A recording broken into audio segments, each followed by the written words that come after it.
नमस्कार. एक महत्त्वाची आणि मोठी बातमी हाती आली आहे. प्रसिद्धीसाठी शिंदे सरकारची दिवसाला 2.80 कोटींची उधळपट्टी. ऐन आचारसंहितेच्या काळात जनतेच्या पैशाचा वापर पक्षाच्या प्रचारासाठी केला जाणार. भाजपानं राष्ट्रीय स्तरावरील 195 उमेदवारांची पहिली यादी जाहीर केली आहे. आघाडी व युतीतील जागा वाटपावर सध्या चर्चा चालू असतानाच काँग्रेसचा शिंदे सरकारवरती गंभीर आरोप. एकीकडे कर्मचाऱ्यांना वेळेवर वेतन नाही आणि इकडे कोटी रुपयांची उधळपट्टी. महाराष्ट्र शासनाने लोकसभेच्या प्रचाराच्या हेतून एका महिन्याच्या प्रसिद्धीसाठी विशेष माध्यम आराखडा मंजूर केलाय. 30 दिवसांसाठी तब्बल 84 कोटी रुपये म्हणजे दिवसाला 2,80,00,000 रुपये माध्यमातील प्रसिद्धीवरती उधळले जाणार.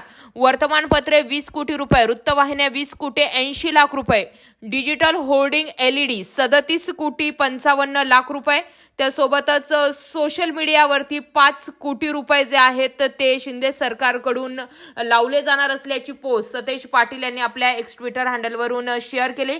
या घडीची सर्वात मोठी आणि महत्त्वाची बातमी. या बातमीवरती जास्तीत जास्त जरूर व्यक्त व्हा. जय महाराष्ट्र पब्लिक.